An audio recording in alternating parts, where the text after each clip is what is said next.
Avui portem a la Marta Neceslao i a l'Helena Frac. Són dues companyes de la Universitat de Barcelona. Una està a la Facultat de Belles Arts i la Marta està a la Facultat de Geografia i Història i Antropologia. Són dues professores, però són dos activistes de l'àmbit acadèmic també i fora de l'acadèmia. Fa molts anys que ens coneixem. També hem participem en l'àmbit sindical, també, alternatiu. I bé, jo vaig venir a veure aquesta xerrada que avui portem sobre representacions mediàtiques de dones que s'han defensat en situacions de violència masclista. La vaig venir a veure a la Fundació Joan Brossa, que la van representar juntament amb una obra de teatre que es feia allà.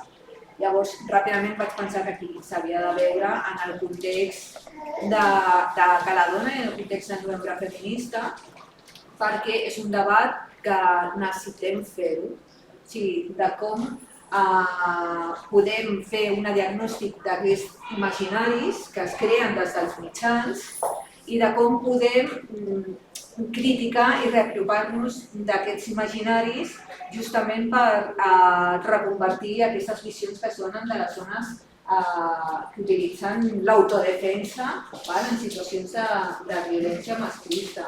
Llavors han fet una recerca, elles dues, que ara es presentaran, i sobre el tema i les posaran. És un tema que possiblement hi haurà debat després, perquè al principi ja he parlat amb alguna sobre aquest tema, que està com una mica oblidat. Algunes vegades han sortit en el debat, però d'altres estan com ara, estan com una mica amagadets i potser el reprenem. D'acord? Moltes gràcies. Bueno, pues moltes gràcies a Novembre Feminista i a Caladora per acollir-nos i a la Dolo en especial per organitzar aquesta sessió. I, bueno, la idea és presentar-nos una mica el que hem fet així com a recerca i després tenir l'oportunitat de xerrar entre totes i totis. Jo, si us sembla, faré la presentació en castellà, que se me da un poco mejor per quan parlem amb coses, qüestions una mica més complicades, més complexes. I res, dir que és un projecte de recerca que vam fer a la Universitat de Barcelona i que vam tenir un finançament per fer aquesta recerca. I res, era un projecte que es deia así como visualidades discursivas de las respuestas a las violencias de género en los medios de comunicación en el Estado español. Es como, digamos, de lo que hablaremos hoy está enmarcado en este ámbito. Y es un grupo que hay más gente, no solamente estamos Marta y yo, sino que, bueno, Marta que viene más desde la antropología y que Marta Neceslao, que ha trabajado sobre procesos de estigmatización y de construcción de categorías sociales en torno a las dinámicas de exclusión, digo por ponernos también un poco en situación, también con cuestiones de feminismos, Isaac Marrero, que viene de la antropología visual, Ana Fernández Cebrián, que es una compañera de la Universidad de Columbia, bueno, es de aquí del Estado español, pero está allí trabajando y ella está en el campo de los estudios culturales y digamos que su mirada pues tiene que ver más con con el Estado español y en los síntomas de la modernidad y contemporaneidad en la literatura, en el cine, bueno. Diego Marchante, que es artista, viene del campo de las artes también como yo y ha trabajado sobre cuestiones feministas queer y trans y es experto en cuestiones de archivo, que aquí trabajamos mucho con archivo. Y después Elena Pilcher y Esther Moreno, que contamos con ellas aquí, que nos echaron una mano con la búsqueda de noticias. Ellas también son activistas de los feminismos de Zaragoza, aparte, bueno, Elena pues viene de la sociología, Esther viene también del campo del arte, de los activismos. Y bueno, pues con ellas tuvimos como esta colaboración un poco más técnica, si quiero decirlo, pero la idea es seguir ya un poco con el proyecto, ampliar un poco el grupo. Bueno, solo por situaros, que nos veis a nosotros aquí, pero que lo que vamos a explicar también viene de un proceso siempre mucho más colectivo. Y nada, la propuesta pues trataba de investigar esas narrativas visuales y discursivas en los medios de comunicación, sobre mujeres. En principio la idea era sobre mujeres que habían desobedecido y entendíamos desobediencia desde la institucional, mujeres que no han entregado a los hijos al padre maltratador y mujeres que se han defendido mediante, físicamente, incluso algunas de ellas habían llegado a matar al agresor o al maltratador, ¿no? En ese caso era un poco todo el campo, todo el abanico, ¿no? Y claro, yo al venir un poco de medios de comunicación, de arte, un poco cuando lanzó la idea yo la enfoco como desde aquí, porque mirando un poco cuál es el tratamiento mediático de mujeres en situación de violencia o sea, que son víctimas de violencia y que han acabado incluso muriendo, ¿no? Vemos cómo es el tratamiento, ¿no? De victimización, de culpabilización, entonces nos preguntábamos cómo es posible, cómo se narrará, ya intuíamos, ¿no? Pero cómo se narra entonces en los medios de comunicación a aquellas mujeres que visiblemente están desobedeciendo, ¿no? a este mandato patriarcal, ¿no? de esta forma. Entonces, bueno, pues partiendo de ahí, de esta pregunta, empezamos a investigar. Entonces, con la ayuda de Esther y de Elena, pues organizamos un archivo que, bueno, solamente para que veáis, bueno, se ve aquí poco, pero es un Excel, no sé si se puede bajar la luz un poco para verlas, ¿no? Sí, a lo mejor, tenemos así, un poquito, ¿no?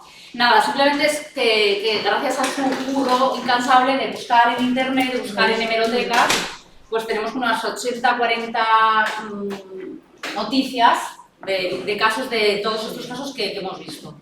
Entonces, bueno, pues el resultado la verdad que fue muy... No de 840 casos, hay 840 en total. Entonces, como el caso, como lo que conseguimos fue tan grande, dijimos, bueno, ¿por dónde empezamos? También nuestro proyecto era muy modesto, tampoco teníamos como todo el tiempo para analizar todo y tuvimos que ir reduciendo. Junto con Diego nos dedicamos también a trabajar, sacamos un artículo que se llama Mendas y Lerendas sobre la LGTBfobia, entonces investigamos cómo se había tratado mediáticamente el caso Arni, el caso de Vanikov, ¿no? De lesbofobia en los medios, y estuvimos, bueno, tenemos un artículo publicado que iba por esa línea. Y entonces con Marta pues decidimos tratar solamente aquellos casos en los que en que las mujeres habían acabado asesinando al agresor, ¿no? Porque nos parecía que era como lo más, quizá lo más espinoso y también lo más olvidado, porque vimos que había muchos casos. Hicimos un marco entre los años 80 y la actualidad, y vimos que había muchos casos y seleccionamos aquellos que habían sido más mediáticos. Claro, igual hay más, pero no todos los casos han sido muy mediáticos, es decir, que ocupan noticias en la prensa, que ocupan noticias en la prensa rosa, porque eso también lo encontramos, muchas noticias en la prensa rosa, ahora pues tenemos la televisión y la Ana Rosa Quintana y todas estas cosas, las redes, pero digamos que había como un olvido y las que habían sido mediatizadas, las que habían acabado en los medios, pues de ahí abordamos en total unos seis casos, que fue un poco de lo que vamos a hablar hoy, también para situaros un poco en contexto cómo llegamos a 6 casos y cómo los abordamos. He hecho la luz, luego la vuelvo a apagar porque hay algunas pequeñas cápsulas visuales que nos acompañarán durante la exposición, pero yo tengo vista de topo y no puedo leer sin disculpar. Bueno, en primer lugar me sumo a los agradecimientos rituales de Elena, gracias Dolo por abrirnos este maravilloso espacio, esta maravillosa casa del feminismo, para abrir un debate que, como ya anunciaba Helen, pues presenta ciertas incomodidades. Bueno, vamos a ver si hoy podemos disputar ese relato. Yo voy a presentar algunas cuestiones preliminares que nos permitan situar ese marco de discusión. Tengo que decir que estoy bien contenta de tener aquí a Esther y a Elena. Sin su ayuda esta investigación no hubiera sido posible, así que es un motivo más de alegría estar hoy aquí con vosotras. Bueno, voy a plantear algunas pinceladas de forma necesariamente condensada a propósito de esas cuestiones preliminares, como os decía, que nos permitan señalar cuál es el marco de discusión y que entablan este diálogo entre el campo antropológico y el campo de las artes visuales. Aunque yo voy a hablar desde mi disciplina, que es la antropología. La primera cuestión que cabría señalar tiene que ver precisamente con las formas de representación de las mujeres en la tradición occidental. La categoría mujer ha sido representada históricamente, lo sabemos, como una figura de desorden y, de forma simultánea pero antagónica, como una figura de sumisión. En este sentido, desde la antropología podemos señalar el desarrollo de un doble frente en el cual las mujeres han sido objeto de una violencia sistemática y paralelamente han aparecido descritas como sujetos dulces, pasivos, resignados. En el imaginario social somos las más malas, pero podemos ser las más buenas, por decirlo con las palabras de la filósofa Graciela Hierro. Ambos rasgos, maldad y bondad han operado históricamente y siguen operando, como veremos, por un lado como un dispositivo de disciplinamiento y control y por otro como un mecanismo que naturaliza y legitima un orden de subordinaciones basado en las diferenciaciones de género. En esta dialéctica entre maldad y bondad femenina tenemos por un lado la demonización de las mujeres vinculadas a la acusación de maldad, ampliamente documentada desde la antigüedad clásica, y aquí hay que subrayar los sistemas mitológicos como aquellos que fijaron el principio femenino como oscuro y peligroso. Pensemos, por ejemplo, en la caja de Pandora, pensemos, por ejemplo, en la manzana de Eva como ilustraciones paradigmáticas, entre otras muchas, de la mujer como encarnación de las fuerzas del mal. Y entre todas ellas, y siguiendo esta genealogía, aparece la figura de la femme fatale a finales del siglo XIX, que precisamente hundiendo sus raíces en estos relatos mitológicos, vendría a condensar los peligros que entraña la naturaleza femenina. Ahora bien, las mujeres tenemos la posibilidad, cuando no la obligación, de redimir o de redimirnos de esta supuesta maldad consustancial a través, como podéis imaginar, de la obediencia a los imperativos masculinos. La bondad femenina puede y debe cultivarse siendo portadores de atributos como la docilidad, la comprensión, la pasividad y, como no, la maternidad, fruto de nuestra aparente inclinación natural hacia la procreación y los cuidados, el cuidado de los otros. Por tanto, frente a un tipo de mujer activa, fuerte y carnal, a la vez fascinante y dañina, la femme fatale, aparece otra mujer pasiva, abnegada, de rasgos angelicales y sometida al varón. Ambas atribuciones, por buenas o por malas, operan, y en esta idea quisiéramos insistir, como mecanismos de dominación de las mujeres. Por tanto, partiendo de estas premisas, hemos prestado una especial atención, como decía Helen, a las discursividades textuales y visuales de los medios de comunicación, en tanto dispositivos de representación simbólica de esa doble condición, como malas y como buenas. Y además lo hemos hecho en situaciones singulares, las de mujeres que, siendo víctimas de violencia machista, han dado muerte al agresor.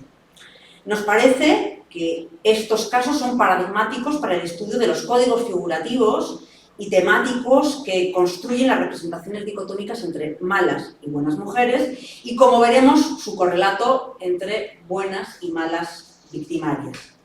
En última instancia, lo que pretendemos es ilustrar a través de las narrativas periodísticas los rasgos de maldad y bondad femenina como mecanismos que contribuyen a situar ontológicamente a las mujeres como seres portadores de una negatividad que es preciso vigilar y controlar. Y aquí, y con esto le doy la palabra a Elena, no podemos dejar de mencionar que el tratamiento mediático de los casos de violencia machista, como han señalado diversas investigaciones feministas, tiende tanto a culpabilizar y como a revictimizar a las mujeres y también a excluir un marco interpretativo que, incorporando una cierta perspectiva de género, permita entender que este tipo de violencias no es un fenómeno coyuntural, sino que es un fenómeno estructural. ¿Quieres que acabe? Sí, ¿no? Ya paso con... Bueno, pues un poco desde este marco que nos brinda, que nos ha explicado Coro, es que abordamos estos casos y los hemos dividido en dos bloques, lo que podría entenderse como malas victimarias y buenas victimarias, es decir, que mujeres que han respondido de la misma manera, que han acabado matando al agresor, pues son tratadas mediáticamente de una forma distinta. Un poco el hecho curioso. Nos preguntábamos cómo es posible, ¿no? ¿Cómo acaban? Claro, evidentemente, desde los 80 hasta aquí ha habido muchos cambios, también hemos tenido en cuenta el contexto, en cada momento, el contexto político, las luchas feministas, ¿no? Cómo influyen las luchas feministas o no en estos casos. Entonces, bueno, pues también hay algo ahí que influye, que es el contexto. Pero hemos encontrado muchas cosas en común en casos que eran más de los años 80 y en casos actuales. Pues nada, hemos preparado unos vídeos que son, bueno, nuestro análisis, la metodología que hemos seguido ha sido eso, construir este archivo, seleccionar los casos, analizarlos desde este marco, más desde la antropología y entendiendo también la noción de archivo desde una noción más de las artes visuales, entender el archivo como algo a deconstruir. Perdón, me he enrollado así. Como algo a deconstruir, ¿no? O sea, los archivos, digamos, los archivos del mal, como, ¿no?, las palabras más de Derrida, o también siguiendo un poco unas metodologías que son metodologías, la Lucía Gaña les llama subnormales, pero son metodologías periféricas o feministas o que tienen que ver también con lo bastardo, ¿no? Como dice María Galito, que habla de feminismos bastardos. ¿Por qué? Porque lo mismo estamos tirando de autores, digamos, clásicos, ¿no?, o referencias muy clásicas de pensamiento, de análisis, como que las fuentes de donde que estamos investigando es la prensa rosa, ¿no? La prensa rosa es un lugar que es una fuente, bueno, eso no tiene trascendencia, ¿no? Es algo como de la cultura pop, es un detritus de la sociedad, y resulta que allá pues hemos encontrado tratamientos muy diferentes, hemos encontrado una información y unas narrativas muy valiosas, ¿no? Por eso son metodologías que hemos atendido como estas, bueno, no solamente fuentes, sino como objetos, ¿no?, con los que jugar. Bueno, y entonces a partir de estas imágenes la idea también es como hacer una pieza de vídeo en la que estamos trabajando. Sí que, no, la verdad que no lo hemos acabado porque todavía estamos un poco lentas, pero sí que hemos preparado unas pequeñas cápsulas que están hechas con frases, que ha sido como el método de análisis. Nosotras hemos ido leyendo la prensa, hemos extraído las frases y haciendo una lectura del subtexto que hay en el texto, ¿no? ¿Qué hay de discursividad, más en palabras de Foucault, qué hay de discursividad en esas palabras aparentemente inocentes, ¿no?, o aparentemente periodísticas? Es lo que nos interesa. Vale, entonces empezamos con el primer bloque de los 3 casos de lo que hemos denominado como malas, ¿no?, victimarias, por su maldad, ¿no?, que son estas 3.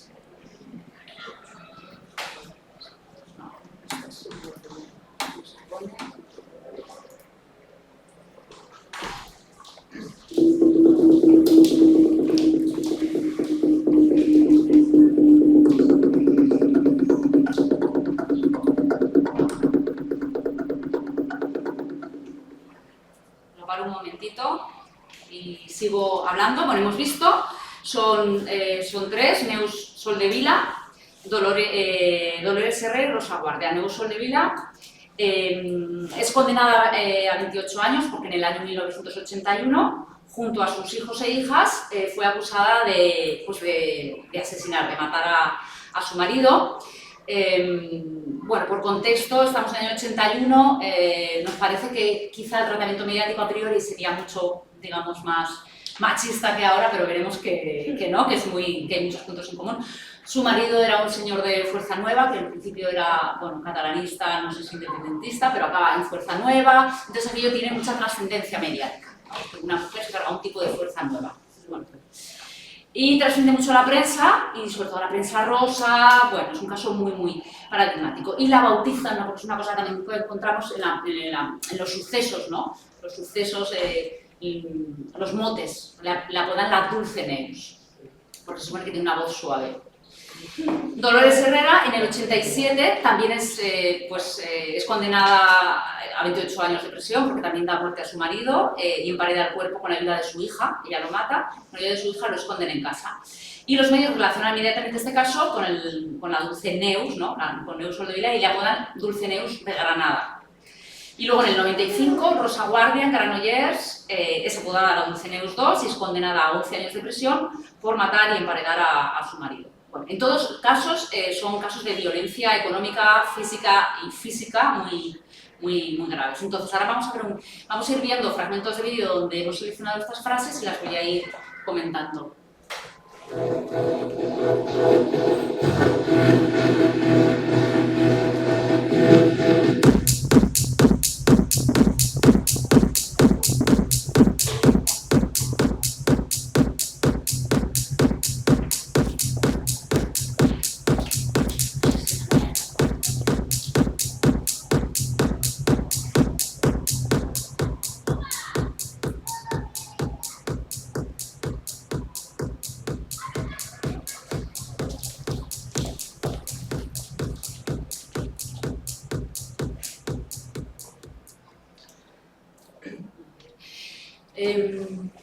Bueno, hemos elegido varios ejes discursivos, como comentaba, que las aplicamos tanto a las llamadas, ¿no?, malas victimarias y buenas victimarias.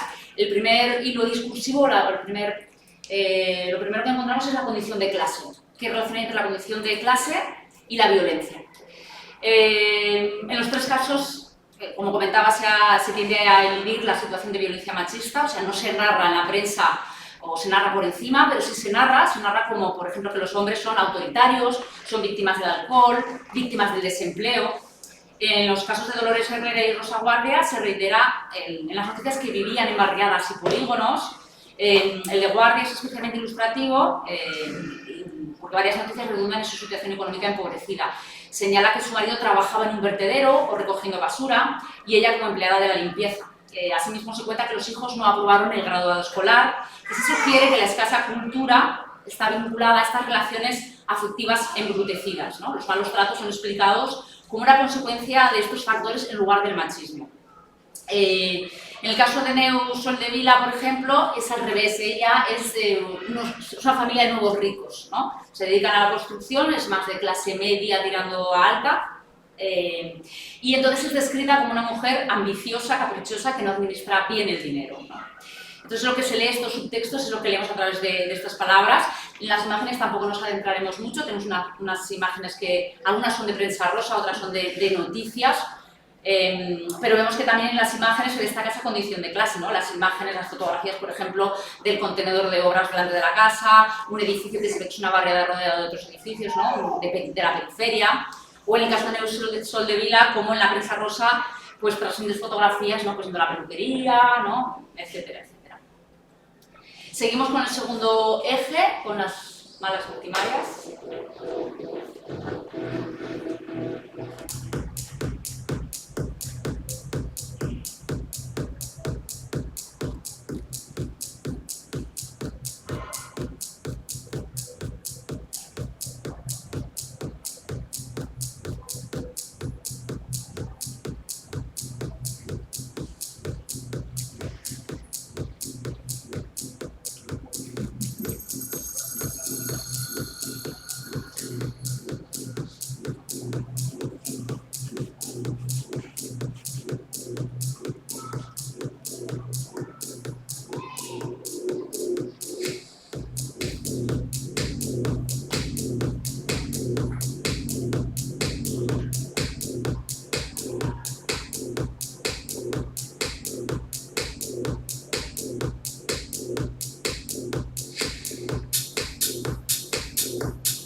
Son las 10 de la noche y 10 minutos y estamos en directo desde Prado del Rey, Estudio 10. Muy buenas noches a todos. Antes de comenzar el programa de esta noche, propiamente dicho, queremos informar acerca de la relación que ha existido entre la familia protagonista del parricidio de Granollers y quién sabe dónde.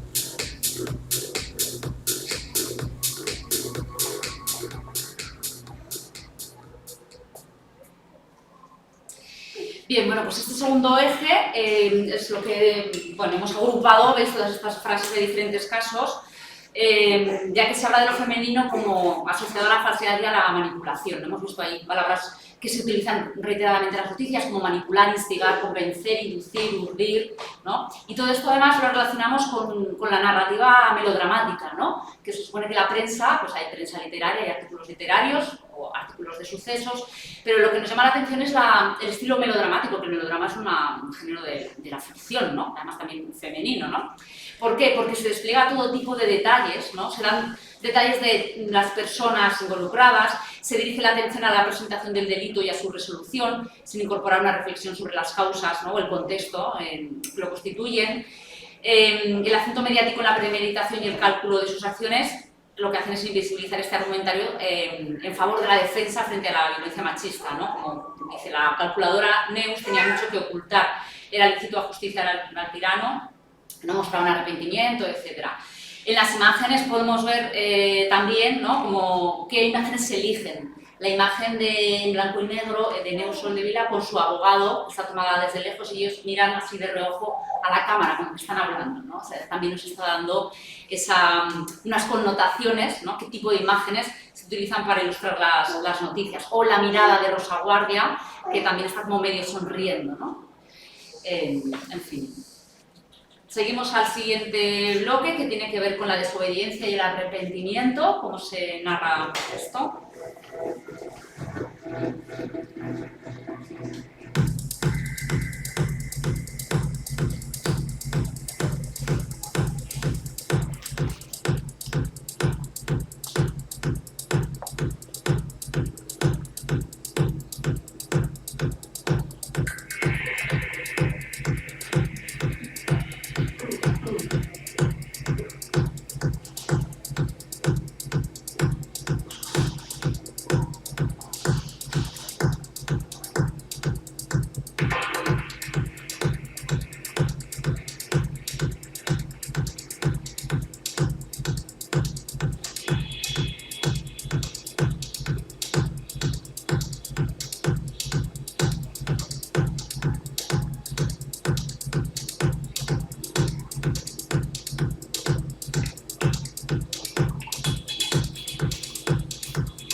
Uno de los aspectos que hemos visto que aparece con frecuencia es la culpabilización de las mujeres, de aquellas que se apartan del mandato de género y son autónomas, por ejemplo, en el terreno de lo económico y de lo sexual, ¿no? Como Neus Soldevila dice que tenía negocios a espaldas de su marido, ¿no? Que él era el constructor y el empresario y ella también, pero lo hacía a espaldas, ¿no? Era como que no estaba haciendo de ama de casa, ¿no?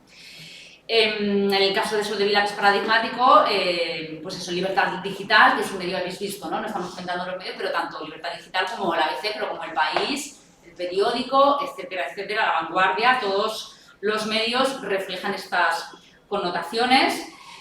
Así también en las imágenes que hemos visto, que son de Interview, el reportaje de la fuga de la Dulce Neus, porque la Dulce Neus, ¿no? Neus Soldevila, en un permiso penitenciario se escapa, también desobedece al mandato institucional, ¿no? Jurídico, social, y se larga, se va a Latinoamérica, y entonces esas fotos son filtradas y acaban luego la detienen otra vez y vuelve otra vez a la cárcel, pero esas, bueno, pues se va siguiendo un poco la aventura, ¿no? Y esa desobediencia se va documentando, ¿no?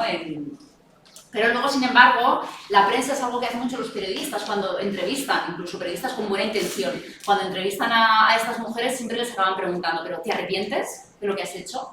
Incluso a la Neus Soldevila, que dice con 78 años, que está en paz con ella misma, ¿sí o no? Es una entrevista muy reciente, tiene unos pocos años, no sé, de 2012 es esta entrevista. Pero le han hecho recientemente otras entrevistas porque la siguen buscando, es un caso tan famoso.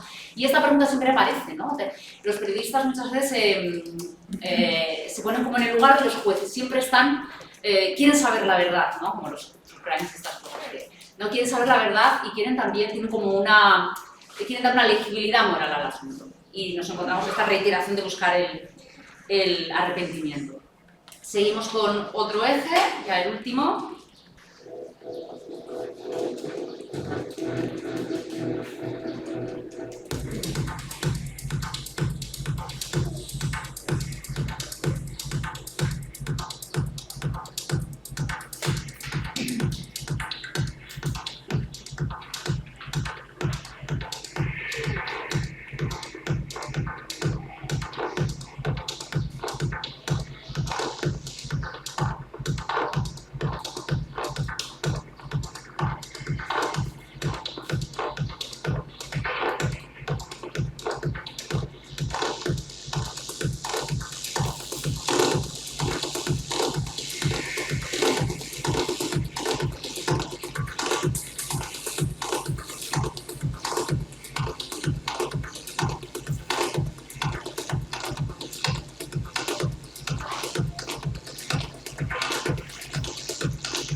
Bien, pues en este último eje de las malas victimarias, sobre la femme fatale, la monstruosidad de la mujer, ¿no?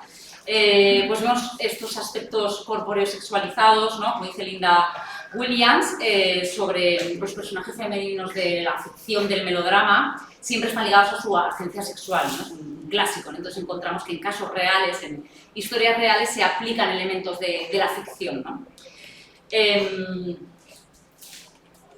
Y bueno, también es interesante estas imágenes de interview, que ahí vemos a la hija de la Dulcineus, que tiene 14 años cuando es condenada, porque, bueno, la familia, no lo hemos contado, pero todos los hijos e hijas son trasladados a reformatorios de chicos y de chicas, los dividen y pasan su adolescencia allá, y la madre en la cárcel, están condenados, ¿no? Entonces la hija aquí ya es mayor de edad y entonces sigue, o sea, imaginaos los años que llevan, ¿no?, detrás de esta familia.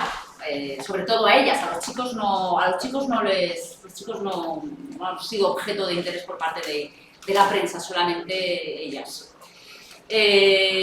Bueno, entonces en este caso la solicitud de la hija, que además al final la foto que pone, yo quiero un padre que me mime, que aquí ya directamente estamos en un rollo porno chungo, incesto, daddy issues, o sea, ya nos vamos a lugares oscuros. Y luego también otra cuestión interesante es que hay una imagen que son los hijos de Rosa Guardia, me parece que es, a ver si lo busco, de Dolores Herrera. Hay una imagen de una niña que es menor de edad, esta, ¿vale? Ella es acusada de emparedar junto a su madre al padre, ¿no? Y entonces de ella se dice que tuvo un novio, y la madre también tuvo de novio a ese mismo chico después. Y entonces sacan en la prensa imágenes de la chica cuando era niña disfrazada con connotaciones sexuales. Son imágenes de algún familiar, privadas, que están totalmente sexualizadas, ¿no? Pero es que, claro, en la prensa rosa en los años 80 y 90 hay, lo que contábamos antes, no hay filtro, ¿no? Hay una cosa ahí como sin filtro, directamente, con fotos de menores. Y nos puede parecer que quizá en los 80 este abordaje más de la femme fatale y la sexualización de las mujeres, que si es una adúltera, claro, no es un sueldo de ideas, adúltera en los años 80, pues está penalizado por la ley, ¿no? Pero es que hemos visto, bueno, el caso de la Guardia Urbana de Rosa Peral, ¿no? Cuántos novios, ¿no?, se le adjudican, o se resaltan, tanto el juez lo dice sobre Rosa Peral, como la prensa relata cuántos novios ha tenido Rosa Peral, mientras que al otro no le preguntan.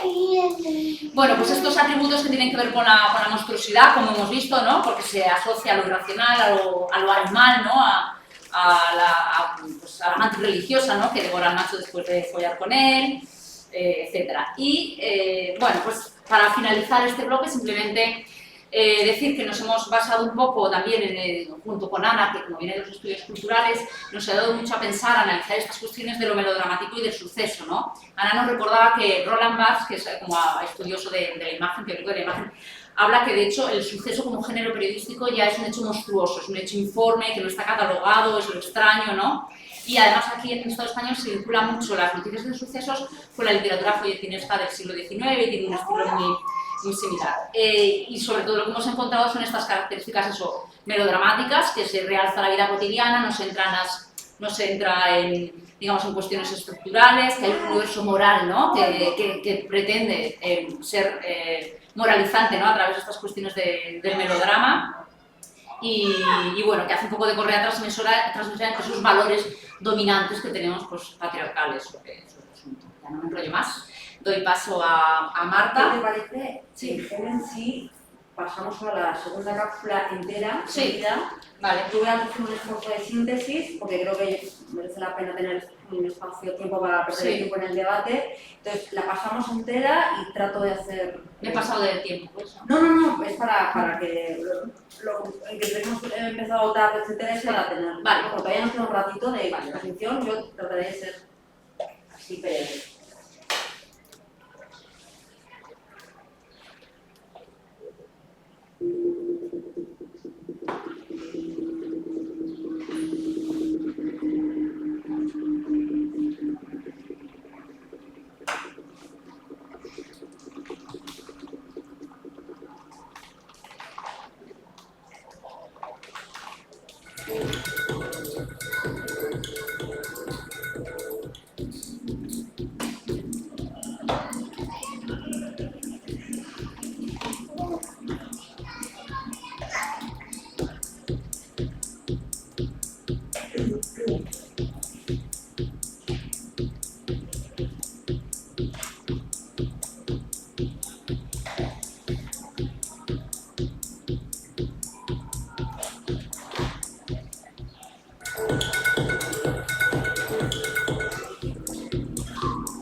Bueno, ya habéis visto que tanto la discursividad como la imagen está en una posición diametralmente opuesta a ese concepto, esa construcción de la mala victimaria, de la femme fatale. Aquí no hay sexualización, aquí hay mujeres dolientes como las vírgenes y mucha familia, muchos niños. La discursividad, en la que me voy a detener ahora, va en esos mismos términos. Bueno, yo voy a presentar, insisto, de forma breve, los tres ejes que ya veíamos en esta cápsula que ha elaborado Helen. Y me voy a detener en esos tres casos que también aparecían al inicio de la cápsula audiovisual, que ilustran el modo en el que ese discurso mediático redime a la mujer que mata a su agresor a través del ensalzamiento de atributos constitutivos de la categoría buena mujer. Hemos visto en las imágenes cómo se repetían esos códigos que las ensalzan como madres cuidadoras y esposas abnegadas. Y al respecto os leo un breve fragmento precisamente del País que ilustra con claridad esta idea de redención. Es del caso de Jesús Moreno, que a continuación os la presentaré. Dice el periodista: ¿cómo resistirse a la ternura de un relato que devuelve a la madre al hogar y deja atrás los muros de la penitenciaría? Tani, que es el sobrenombre con la que los medios de comunicación se refieren a Teresa de Jesús Moreno, Tani es una asesina, pero suena incluso incorrecto llegar a pensarlo. Ella es y seguirá siendo una víctima. Los tres casos que hemos elegido para trabajar son, en primer lugar, este que os planteaba ahora, el de Tani, Teresa de Jesús Moreno, que fue condenada a 14 años y 8 meses de prisión por matar a su marido de un disparo en la cabeza, después de que éste la amenazara de muerte con una de sus pistolas. Pasó 19 meses en prisión provisional y quedó libre a espera de juicio. Su nuevo ingreso en prisión, en el año 2000, movilizó apoyos para pedir su indulto, que finalmente fue concedido gracias al apoyo del Ayuntamiento de Rivas Vacia Madrid, que era el nuevo municipio donde ella residía, y diversas entidades sociales y un concurso activo del Partido Socialista. El segundo caso es el de María Asunción Martínez, también madre de 5 hijos. Ella apuñaló a su marido en Ondara con un cuchillo de cocina después de que éste la amenazara con matarla. Fue condenada a 6 años y medio de prisión y transcurridos 2 fue puesta en libertad condicional tras el depósito de una fianza. El tercer y último caso es el de Mari Carmen García. Aparecían abundantes imágenes de ella y de su hija en la cápsula audiovisual. Es una madre que quemó al violador de su hija menor de edad después de que el agresor, en un permiso penitenciario, se acercara a Mari Carmen en la vía pública y le preguntara por su hija. Mari Carmen García fue condenada a 9 años y medio de prisión, pasó más de 3 años en la cárcel y después accedió al tercer grado. También se pidió el indulto, pero no le fue concedido. Bueno. Al igual que en los casos que ha presentado Helen, la violencia machista vuelve a aparecer en ese tratamiento mediático atravesada por la condición de clase. ofreciendo un marco interpretativo en el que la desposesión material o las situaciones de pobreza parecerían la causa explicativa del maltrato. En el caso de María Asunción Martínez, en El País señala, por ejemplo, que todos recuerdan las penurias de la familia mientras que el fallecido derrochaba el dinero obtenido en clubes de alterne. Llegó a quemar billetes para demostrar que eres obligado. Cierro comillas aquí. Independientemente del medio, y esto ocurre también en los casos que atenderían a la categoría mala victimaria, independientemente del sexo ideológico del periódico, todos redundan en la misma lógica. Ahí puede haber algún matiz u otro, pero digamos la matriz discursiva es siempre la misma. Aquí en este caso, también independientemente del periódico, el marido siempre es descrito como un pendenciero que se dedicaba al proxenetismo. En el caso de Teresa de Jesús Moreno, se insiste en que se trata de una mujer de origen gitano y que además vivía en una infravivienda de un poblado chabolista. Aquí una pequeña nota a pie de página, lo digo porque los del País recurren a la cosa esta exótica del otro que pertenece a la etnia gitana y los de La Razón insisten en que es de la raza gitana. En todo caso, la normalidad de clase, esta homologación entre clases peligrosas y clases desviadas, aparece de forma clara, especialmente en este caso, por su doble condición de gitana y de mujer pobre. Podemos leer en El País: el delito de Tani fue fruto de la marginación y la violencia en un entorno en el entorno que ha vivido, y que, entrando en prisión, se castigaría también a sus hijos, alejándolos de la influencia positiva de su madre, y se les condenaría a la exclusión social y la delincuencia. Hay que ayudar a una mujer que ha sufrido el infierno de la violencia doméstica y que ha realizado esfuerzos enormes para dar una normalidad diaria a su familia. Cierro comillas. Este recorte se presta al menos a dos observaciones.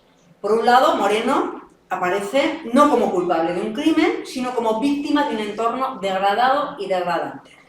Por otro, da cuenta de lo que parecería un destino social prefijado para aquellos grupos estigmatizados como serían en este caso los gitanos, ¿no? La exclusión y la delincuencia.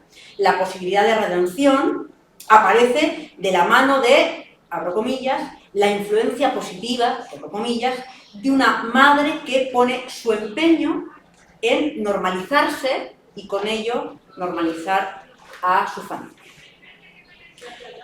El segundo aspecto que quisiera subrayar y que es, digamos, subrayado, un rasgo, digamos, muy recurrente, independientemente, insisto, del sesgo ideológico del periódico, es el de buena madre y su correlato de atributos expiatorios como la abnegación, la capacidad de sacrificio y la obediencia. Puede leerse de forma reiterada que lo más importante para las condenadas era, como recoge El Mundo, estar con sus hijos. Hay un reportaje extenso publicado en Libertad Digital que relataba lo siguiente, para el caso de María Ascensión, a la que todos llamaban Mari. Se había resignado a aguantar las violencias físicas y psíquicas. A pesar del gradual empeoramiento de las relaciones, Mari se esforzaba para mantener una apariencia de normalidad, trabajando a escondidas, logrando sacar a sus hijos adelante, sobrellevando las penalidades. Nadie le escuchó nunca lamentarse de su situación, ni criticar a su marido. Todo lo sufrió en silencio, acostumbrada a un largo martirio que duraba casi 20 años. Los esfuerzos para vestir y alimentar a todos sus hijos eran agotadores. Otro ejemplo de este ensalzamiento de la abnegación maternal lo encontramos en el conjunto de noticias sobre el caso de Mari Carmen García.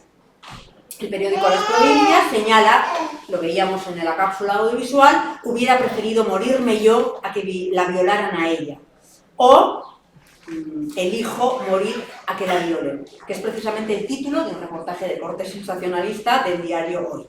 Y permitidme leer, aunque sea en extenso, un párrafo. Este reportero se atreve a lanzar un juicio, un veredicto personal. Mari Carmen es una buena persona, una madre rota, un ser humano con debilidades, como cualquiera, que enloqueció al ver frente a ella el rostro de Antonio Cosme, el hombre al que hacía en la cárcel y que agredió sexualmente a punta de navaja a su niña de 13 años en un descampado del municipio de Cantino. Yo da cita a Mari Carmen. Mi cara era antes toda alegría, y eso que he criado a 4 hijos yo sola. Mis chiquillos eran todo para mí. Hay digamos, un inventario extenso de fotos en la cápsula audiovisual que así lo demuestra. En el caso de Moreno, se enfatiza lo que denominan su rehabilitación social en tanto mujer pobre, gitana y homicida, a través, de nuevo, de una exaltación de su condición como madre abnegada y voluntariosa. En uno de los editoriales del País, del 2000, podemos leer: Tani ha dado pruebas de haberse integrado en la sociedad, ha rehecho su vida y ha atendido ejemplarmente al mantenimiento y a la educación de sus hijos todavía menores de edad. Cierro. Me gustaría detenerme brevemente en este caso porque, a diferencia de los otros, el acento está puesto en esta idea de readaptación de alguien a que se supone desajustado, desadaptado precisamente por su condición de gitana y de pobre. Se remarcan aquellas características que dan cuenta de su proceso de normalización, como contar con un trabajo asalariado y un contrato de alquiler, en contraste con el tratamiento despectivo de la categoría gitano insistentemente abordado en las noticias como un grupo culturalmente menos civilizado. Aparecen como son planes enfrentados entre Tani y el grupo de su marido, son descritos como sujetos adscritos a una ley gitana, una ley primitiva que condena a muerte al homicida, gitanos como seres de una hiperreligiosidad recalcitrante. Precisamente este recorte que os traigo de Libertad Digital ilustra esta cuestión. Dice: los informes sociales aportados muestran a la condenada como una persona plenamente integrada en el ámbito social en el que se mueve, habiendo conseguido conformar en el tiempo no escaso que ha transcurrido desde la realización de los hechos una familia plenamente estructurada y gozar de un importante soporte social. Se subraya reiteradamente que se trata de una madre modélica que lucha intensamente por integrar y mantener a sus 4 hijos. A esta construcción de buenas madres, y este es el tercer y último aspecto que quisiera señalar, le acompaña en todo momento un curioso correlato en el que también son descritas estas mujeres como buenas víctimas, buenas esposas, buenas internas y buenas cristianas. La madre abnegada es descrita como una buena víctima, es decir, una víctima que aguanta con estoicismo el maltrato. Libertad digital, abro comillas. María había soportado una vida dura llena de insultos, agras discusiones y escenas violentas. En relación con la buena esposa, abro comillas, la célebre parricida de Ondara sostuvo que siempre había querido a su marido y que, a pesar de lo que había pasado, lo seguía queriendo. María Asunción Martínez, El País. Amaba a mi marido más que a mi vida y por eso aguanté tanto. En esta misma línea, también El País, para el caso de Teresa de Jesús Moreno. Quería a mi marido y en otra noticia, mantuvo luto en la prisión. Además, son descritas también como buenas internas. Encontramos múltiples relatos al respecto, os traigo un par de los 2 del País. De Martínez dice: ha trabajado en la cocina de la prisión, lo que supuso una larga jornada laboral. O, en el caso de Moreno, se ha beneficiado de todas las redenciones penitenciarias posibles. Por cada día de prisión ha redimido otro, ya que ha trabajado duramente en su periodo de cautiverio. Son representadas a su vez como buenas cristianas, como decíamos, dice el diario Hoy. Mari Carmen se refugia en su casa, en sus hijos, en sus 2 nietos, en su fe. 4 imágenes del Cristo del Gran Poder y la Virgen de la Almudena en su mesita de noche y de su Virgen del Pilar de Benejúzar.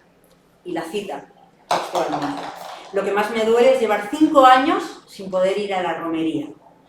En el caso de Moreno, recoge El País las declaraciones de la parroquia en la que destaca abro comillas, su comportamiento ejemplar con un trato y un espíritu de servicio envidiables.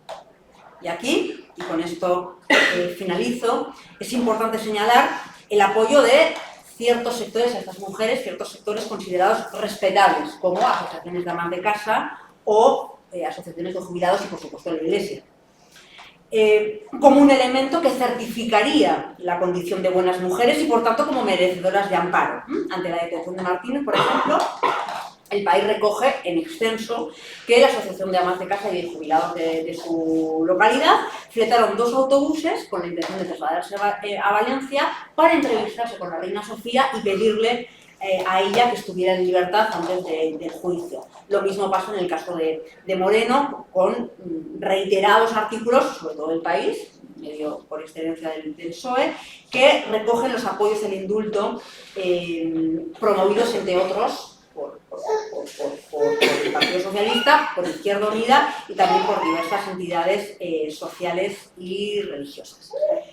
Hasta aquí, en modo express, esas 3 ejes vertebrales que veréis, digamos que, bueno, al menos espero que haya sido lo suficientemente, digamos, hábil en plantear esas cuestiones y esos códigos figurativos y representativos que se repiten en el lado contrario, en el modo antagónico, ¿no? Digamos, las malas victimarias, las buenas, pero ambas incurren en esta misma lógica de dominación de las mujeres.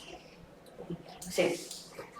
Bueno, vamos a ir acabando ya. Vamos a ver un pequeño fragmento que es el fragmento donde se habla, bueno, el fragmento del programa de Paco Lobato, que no está colgado online, escribí a Televisión Española para comprarlo, ya que teníamos dinero.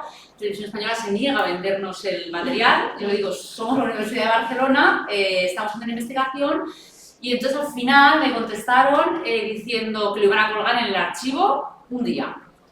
Tal fecha. Bueno, son 2 programas, uno del 95 y otro del 97. Entonces dije, pues vale, pues los veo, entonces en plan los puedes ver. Pero bueno, me los he descargado. Me he descargado y los vamos a ver. Hombre.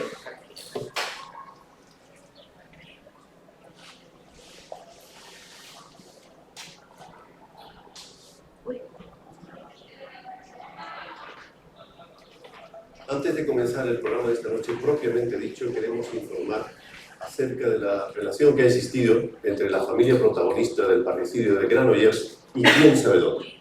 En nuestra redacción se recibió una carta que, si bien llevaba por remite el nombre y el domicilio familiar de Rosa Guardia en Granollers, había sido enviada desde la provincia de Barcelona. El sobre con matasellos del día 27 de enero pasado contenía una foto en la que, como van a ver enseguida, aparece José Torres junto a su madre, y además contenía una fotocopia de la denuncia por desaparición hecha por su esposa ante la comisaría de Granollers el 29 de diciembre. ¿Quién y por qué decide un mes después remitir al programa esos documentos? La denuncia y una foto, no así, como suele ser habitual, una carta de la propia familia que promueve la búsqueda.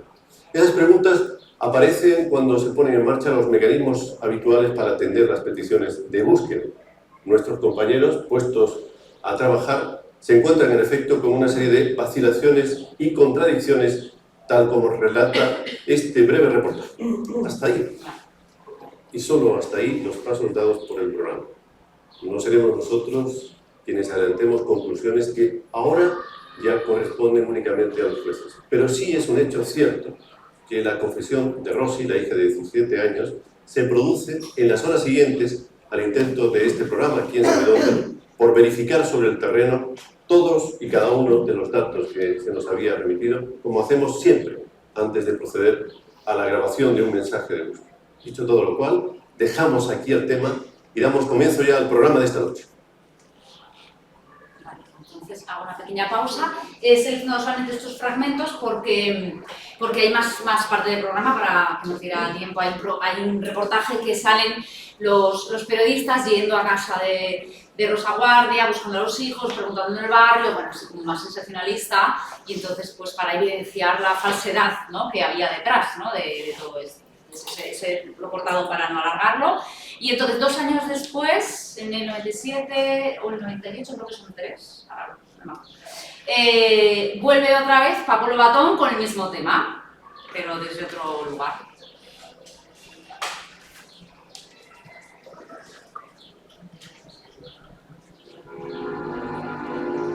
98. Muy buenas noches a todos. La secuencia que acabamos de ver nos ha devuelto la imagen de Rosa Guardia, la mujer que dio muerte a su marido y lo emparedó después en su propio domicilio en Granollers, siendo sus hijos testigos de los hechos. Acusada de parricidio, esa mujer fue condenada a 11 años y ahora está a punto de conseguir un régimen de prisión abierto, avalada por testimonios como los de la persona que nos acompaña esta noche en Quién sabe dónde. Porque yo consideré desde el momento en que la conocí que no era un peligro social esta señora saliendo a la calle, porque ella demostró sobradamente, después de 22 años de aguantar los insultos, el gran sufrimiento, que no había intentado matar al marido. Fue en defensa propia y en defensa de sus propios hijos. Yo siempre he pensado que esta mujer ya había cumplido su condena con todo lo que había sufrido. Después también le quedan unos hijos en su casa que la necesitan. Estos hijos sin la madre no pueden tirar adelante. Tiene algunos que han tenido que recibir tratamiento psiquiátrico y toda su gran preocupación es volver a su casa. Tanto es así que le he oído decir, si me dieran un permiso y no pudiera ir con mis hijos, yo me quedo en la cárcel. Bueno, también hay muchas declaraciones de todas las mujeres que han pasado por prisión, que casi todas dicen, prefiero estar en la cárcel con mi marido, ¿no? La cárcel estoy mucho mejor, ¿no? Muchas declaraciones. Bueno, y hasta aquí ya la parte final, ¿no? Si quieres, por concluir un poco, cerramos, pero con un cierre paradójico, cerramos precisamente para abrir el debate. Aunque lo de la monja feminista, estas son las cosas de la Helen, que hace maravillas. Bueno, nuestro trabajo no solo ha tratado de analizar las formas en las que los medios de comunicación hegemónicos, como hemos visto, reproducen y sostienen el orden patriarcal, con esta división entre las buenas y las malas mujeres, sino que hemos tratado también de explorar sus formas de contrapoder, las formas de contrapoder de las mujeres. Y por eso queríamos oportuno tomar el caso de Rosa Guardia como caso paradigmático. Las mujeres no hemos sido nunca un sector pasivo y dócil. Si necesitáramos pruebas de la constante rebeldía de las mujeres, nos recuerda a Dolores Fuliano, la obtendríamos indirectamente del análisis de la violencia que los sectores que dominan la estructura social han creído necesario ejercer sobre nosotras para mantenernos subordinadas. Los grupos subalternos, en este caso, digamos, las mujeres, enfrentan y en ocasiones subvierten las dinámicas de sometimiento. En este caso, digamos, llamando a Paco Lobatón para decirle que ha desaparecido mi marido después de haberlo emparedado. Son acciones con las que los grupos subalternos contrarrestan la sumisión. De nuevo, nuestra querida Dolores, el arte, el juego de las astucias, o lo que también Desertó llamó las tácticas, ese tipo de movimientos de los grupos dominados que, realizados dentro del campo del enemigo, aprovechan subversivamente la ocasión para sortear el dominio de los más fuertes. Cuando Rosa Guardia entra en prisión, recibe durante años cientos de cartas de otras mujeres que se sentían identificadas con ellas, porque también estaban en situaciones de maltrato, donde subrayaban su astucia, su pericia para haber sorteado la situación con Paco Lobatón y también mostrando su solidaridad y la valentía que había tenido en esa defensa también de ella misma y sobre todo también de sus hijos. O sea, lo que nos interesa, y hemos tratado de abordar la cuestión no sin contradicciones, sino sin obstáculos. En ningún caso nuestro abordaje ha tratado de, espero que hayamos podido dar cuenta en la breve intervención que hemos hecho hoy, no hemos tratado en ningún caso de tomar el objeto de las mujeres que dan muerte a sus agresores desde el morbo, desde desde el fetiche o desde el sensacionalismo, digamos todo lo contrario. Nosotros queríamos también explorar no solamente cómo operan ciertos mecanismos de dominación, sino queríamos explorar también cuáles son los resquicios, cuáles son los intersticios en los que quedan todavía espacios para resistir. Y me parece que, en efecto, este es un debate, digamos, bueno, controvertido. Helen, no sé si quieres... Sí, cuando empezamos con... Bueno, a mí me inspiró mucho un vídeo que se programó en el Festival OVNI, que ya no se celebra. Bueno, es un vídeo donde de Estados Unidos, de una directora, Carol Jacobsen, que era un vídeo donde ella entrevistaba a mujeres que estaban en prisión, que habían sido condenadas por matar a los agresores. Y entonces este vídeo era un vídeo activista, no era un vídeo documental, así narrativo, era un vídeo activista de estas mujeres contando a cámara todo el proceso de los malos tratos y cómo acaban pues, haciendo esto. Y al final del vídeo pues había un contacto, se estaba recogiendo dinero para sacarlas de prisión. Entonces a mí me llama mucho la atención cómo en Estados Unidos en los años 90, que es ese vídeo, hay toda una red de mujeres que están haciendo un discurso, ¿no?, colectivo de esto, ¿no?, que no es una cuestión individual, ¿no?, de cada una, o la cuestión, pues eso, más, pues ahora más como estamos fundadas con el True Crimes, que porque le llaman True Crime cuando quiere decir Crime Fiction, ¿no? O sea, son relatos que están plenos, como hemos visto, de matices y formas de la ficción, ¿no? Yo creo que cuanto más se quieren acercar la verdad, en realidad más relatos de ficción están construyendo, ¿vale? Entonces, me llamaba eso la atención, como allá estaba circulando este vídeo, aquí no teníamos un poco esa estrategia y cuando empezamos a buscar, y Esther y Elena encontraron tantos casos, después hay más de los que nos pensábamos, ¿no? Y solamente encontramos aquellos que habían trascendido a los medios, ¿no? Entonces, no sé desde los feminismos, claro, en el caso de María Carmen García, sí que el movimiento feminista, claro, es el año 2015, bueno, es más reciente, es del 2006, ¿no?, cuando ella mata al violador de su hija. Entonces ahí sí que el movimiento feminista estuvo mucho más presente, ¿no? Pero yo me preguntaba esto, claro, nos da como cosa abordarlo, porque es que, claro, ellas también matan. Entonces, inmediatamente no pensábamos en la ultraderecha, que la ultraderecha va, ¿no?, que son los que ahora están con el discurso, entre otros muchos, ¿no?, pues antifeministas, ¿no?, pues es como darles información. Entonces, a mí me parece muy interesante el poder relatar, interpretar y elaborar de alguna manera todos estos casos, porque al final estas mujeres también han sido, digamos, abandonadas por los movimientos feministas, ¿no? ¿Por qué? Porque seguimos cayendo también en la idea de víctima, de que una mujer es la única manera de que una mujer se puede visibilizar, puede aparecer en los museos o desnudas, ¿no?, o en los medios, o desnudas o muertas, ¿no?, o desnudas o víctimas, no tenemos otra posibilidad. Entonces, bueno, pues nos parecía como un lugar complicado, pero que hemos estado dedicándole todas nuestras herramientas para poder arrojar un poco de luz y haciéndolo pues desde este... Y también para disputar el discurso. Yo me parece que hay que poder construir un argumentario. Sí, las mujeres, en efecto, digamos, no somos un grupo ni dócil ni pasivo, y en efecto nos defendemos.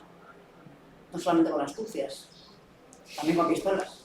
Cuchillos de cocina. Claro, una cosa que Elena me acuerdo que comentabas era, fíjate los utensilios que utilizan, son las armas del amo en realidad, ¿no? Son la pistola de Tani, es de su marido, ¿no? Los cuchillos son de la cocina porque los tiene a mano, son utensilios o cotidianos, cuchillos de cocina, o son las herramientas de él, ¿no? En el caso de Soldevila, la escopeta es del marido, el marido tiene armas. Entonces, pues, también es interesante. Bueno, pues si queréis, abrimos un poco, no sé si Elena y Esther también, yo os invito a que comentéis porque vosotras habéis estado buscando noticias durante horas y días. Y también, a la vez que buscabais, también ibais elaborando y íbamos compartiendo, ¿no? Un poco...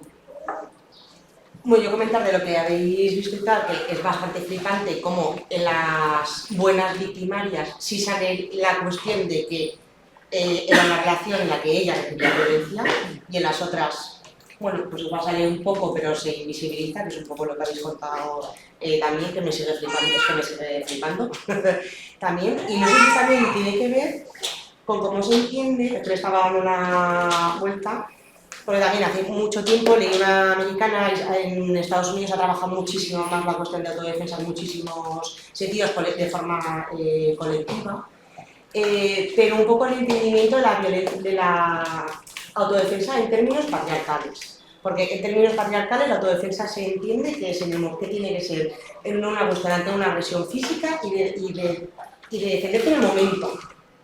Que todo lo que se escape de ahí, que precisamente igual hay otras veces que se necesitan otras tácticas, entonces ya tiende a entenderse menos como que si te autodefensas, que no deja de ser una forma de protegerte, también que es acabar con esa violencia, ya sea contra ti o contra tu entorno.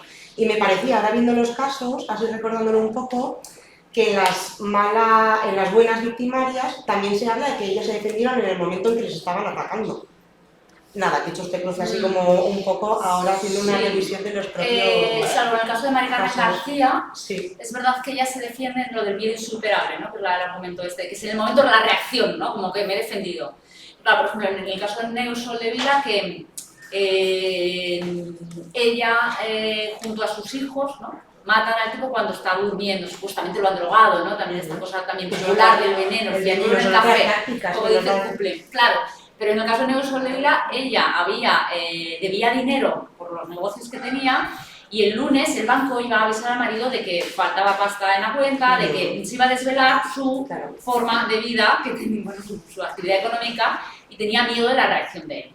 Entonces, por eso, en ese momento lo mataron, que evidentemente no nos hemos detenido en los detalles de los malos tratos, pero en el caso de Neus Soldevila, pues un tipo que era muy violento, ¿no? Con violencia. Quiero decir, el miedo es, o sea, el temor. Entonces es verdad que, pues en el caso de las buenas victimarias, Mari Carmen García, ella no recibe la presión, el tipo ya está en prisión, ha sido condenado, pero claro, el tipo había amenazado de muerte a la niña si decía algo. Entonces el miedo que tiene Mari Carmen en ese momento es que este tipo está fuera, no nos han avisado, claro, en plan, que es lo que dice, por ahí un libro muy bueno sobre el caso que se llama Fuego, una periodista valenciana, que explica cómo han fallado las instituciones, no han avisado a la familia de que este tipo está otra vez en el pueblo, ha fallado la institución, que es lo que les pasa a todas, no confían en las instituciones, ha reaccionado por su cuenta. Además, en el caso de Mari Carmen García, claro, pues fue premeditado de voy a la gasolinera, compro gasolina y le prendo el fuego. Y el tipo acabó muriendo porque los del bar le echaron algo que le hizo... lo de los cacharros estos de apagar el fuego, que en la piel resulta que te quema más para apagarlo. Entonces murió a causa de utilizar eso para apagarlo en vez de con la manta. Bueno, o sea, quiero decir que también cómo acaba la cosa. Y entonces es el único caso donde ella, donde no... No es justo inmediato, pero por ejemplo sí que ahora que leí las noticias de la que llamaba la Tani Mari, ¿no? Al final, sí que inciden en las noticias en que es en el momento de, vale, es que ella le iba a pegar un tiro, o le agredió, le iba a matar, o lo que sea, y entonces se defendió. Entonces así sí que se entiende mejor la... Sí, pero en el caso de Dolores Herrera sí que reacciona en el momento. Por ejemplo, de las malas victimarias hay una de las que empareda, la de Granollers, no la otra, Dolores Herrera de Granada, ahí sí que reaccionan en el momento. Sí. Y luego otra, y es una cosa de detalle también, pero que también cuentan, que yo creo que lo leí o lo vi en varios documentales, que luego también me fui viendo más información aparte de las noticias con Neus, que por ejemplo omiten que la viol, o sea que muchas veces omiten que cuando dicen, no, es que se ha puesto con él y luego lo mató, ¿no? Así, la violó y luego es verdad, lo mató.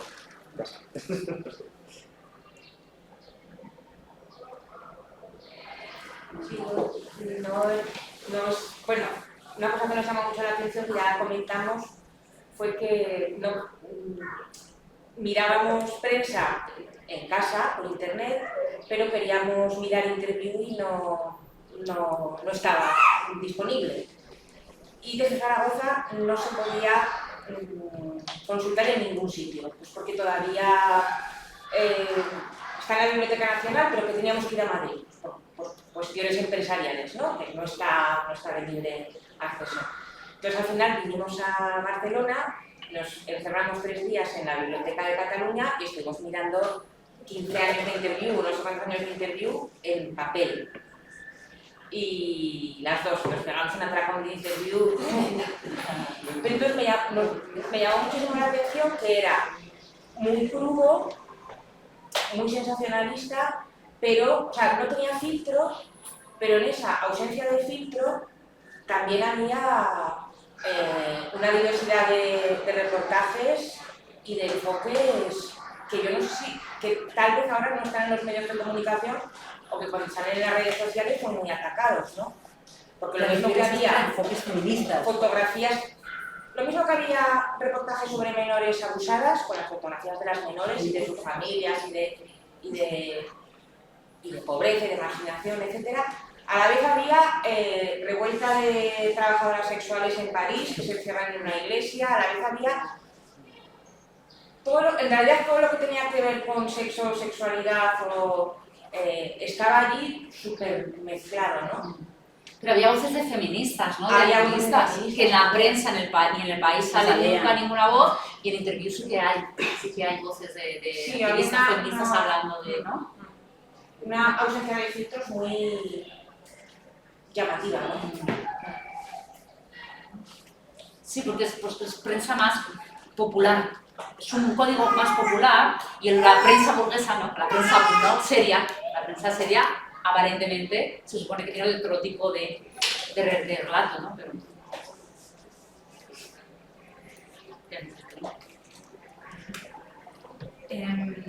¿no? Retomando lo que decía ella, es verdad que toda esta parte desde los feminismos se ha trabajado muy poco, ¿no? No solo la mujer en la cárcel, sino las mujeres que cometen crímenes.